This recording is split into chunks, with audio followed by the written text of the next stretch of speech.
నమస్తే welcome to four sites TV. Nizamabad జిల్లా Armur municipal chairperson Pandit Vineetha తన పదవిని కోల్పోయారు. సొంత పార్టీ బీఆర్ఎస్ కౌన్సిలర్లు పెట్టిన అవిశ్వాసం నెగ్గడంతో ఈ పరిణామం చోటు చేసుకుంది.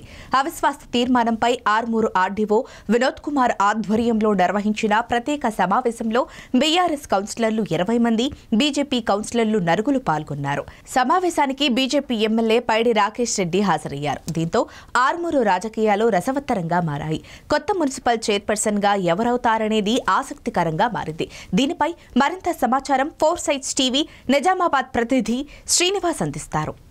ఆర్మూర్ మున్సిపల్ చైర్పర్సన్ పండిత వినీత పైన అవిశ్వాస తీర్మానం పెట్టారు. ఈ అవిశ్వాస తీర్మానం కూడా ఈరోజు నెగ్గింది. ముందస్తుగా కూడా గత డిసెంబర్ 12వ తారీఖున బీఆర్ఎస్ సంబంధించినటువంటి కౌన్సిలర్లందరూ కూడా కలెక్టర్ దగ్గరికి వెళ్ళి అవిశ్వాసం కూడా ప్రవేశపెట్టిన నేపథ్యం. అయితే ఈరోజు అంటే ఏదైతే జనవరి 4వ తారీఖున ముందస్తుగానే అవిశ్వాస తీర్మానం ఉంటుందని చెప్పడంతో కూడా ముందస్తుగా ఉన్నటువంటి కౌన్సిలర్లు అందరూ కూడా ఒకే చోట చేరినటువంటి పరిస్థితి.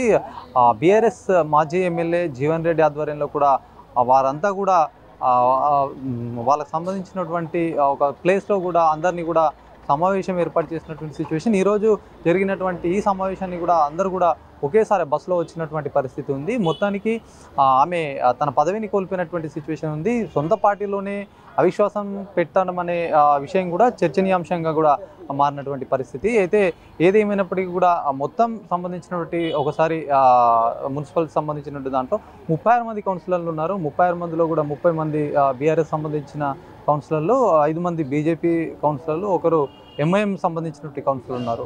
వీరిలో 24 మంది మొత్తానికి ఈరోజు సంబంధించినటువంటి సమావేశానికి మొత్తం 24 మందితోటి కూడా వచ్చినటువంటి సిచ్యువేషన్. 20 మంది బీఆర్ఎస్ కౌన్సిలర్లు ఉన్నారు. 4 బీజేపీ కౌన్సిలర్లతో అయితే ఈరోజు ఏకగ్రీవంగా అయితే అంటే సంబంధించినటువంటి అవిశ్వాసం కూడా నెగ్గినటువంటి పరిస్థితి. ఈ సమావేశానికి కూడా ప్రస్తుత ఎమ్మెల్యే రాకేష్ రెడ్డి కూడా వచ్చినటువంటి పరిస్థితి. అయితే మొత్తానికి ఏదైతే ఈరోజు జరిగినటువంటి ఏదైతే కార్యక్రమం ఉంటుందో అవిశ్వాసం అయితే నెగ్గింది.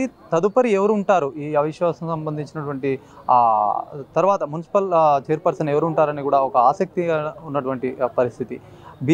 బీజేపీకి సంబంధించినటువంటి తన ఎజెండా కూడా ఆర్మూర్ మున్సిపాలిటీ పైన ఎగిరేస్తామని కూడా ఒకవైపు రాకేష్ రెడ్డి చెప్తున్న మాటల్ని కూడా ఏ విధంగా ఉండబోతుంది, తర్వాత అనంతరం కూడా ఈరోజు ఆర్డీఓ సంబంధించినటువంటి ఈ సమావేశానికి ఆర్డీఓ కూడా తన కార్యాచరణని కూడా మొత్తం కలెక్టరేట్కి పంపించి ఎప్పుడు ఉండబోతుంది, నెక్స్ట్ సిచ్యువేషన్ ఎలా ఉంటుంది, ఎవరు వస్తారని కూడా అందరూ కూడా ఆసక్తిగా ఎదురు చూస్తున్నటువంటి పరిస్థితి. అయితే పండిత వినీత పైన కూడా చాలా రోజుల నుంచి కూడా పార్టీకి వ్యతిరేకంగా ఉన్నటువంటి పరిస్థితి ఉంది. అసెంబ్లీ ఎన్నికల్లో గతంగా జరిగినటువంటి ఎలక్షన్లో కూడా పార్టీకి వ్యతిరేకంగా పనిచేశారని కూడా వారి పైనటువంటి జీవన్ రెడ్డి కూడా వాళ్ళ సంబంధించినటువంటి సభ్యులందరితో కూడా అవిశ్వాస తీర్మానం కూడా పెట్టినటువంటి పరిస్థితి. ఏదేమైనప్పటికీ కూడా 2020లో అక్కడ ఎలక్షన్స్ జరిగాయి. ఆ 2020 అంటే ఎవరు మున్సిపల్ సంబంధించినటువంటి చైర్పర్సన్గా ఎవరు వచ్చినా కూడా 6 నెలల్లో కూడా తన చెక్ పవర్ రద్దయ్యే అవకాశం ఉంటుంది. ఎవరు వచ్చినా కూడా 6 నెలల వ్యవధి ఉంటుంది. కాబట్టి వచ్చే ఎవరైతే ఉన్నారో వాళ్ళు కూడా అన్ని రకాలుగా కూడా బలంగా ఉంటేనే మున్సిపల్ సంబంధించినటువంటి రాజకీయ పరంగా కావచ్చు, ఆర్థికంగా కావచ్చు, అన్ని రకాలు కూడా సిద్ధంగా ఉండే వాళ్ళే వచ్చే అవకాశం ఉంటుంది. చూడాలి మరి ఎవరు వస్తారు, ఎలా ఉండబోతుంది. ఆర్మూర్ రాజకీయం ఇప్పటికే రసవత్తరంగా సాగింది.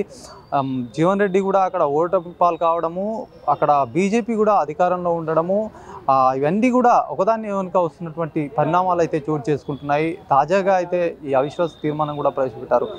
ఎలా ఉండబోతుంది ఆర్మూర్ రాజకీయం అని కూడా అందరూ ఆసక్తిగా ఎదురు చూస్తున్నటువంటి పరిస్థితి. చూడాలి మరికొన్ని రోజుల్లో కూడా ఆర్మూర్ మున్సిపాలిటీ ఎవరు కైవసం చేసుకుంటారని కూడా వేచి చూడాల్సిన అవసరం ఎంతైనా ఉంది. కెమెరామెన్ సందీప్తో Srinivas, four sites TV, Nizamabad.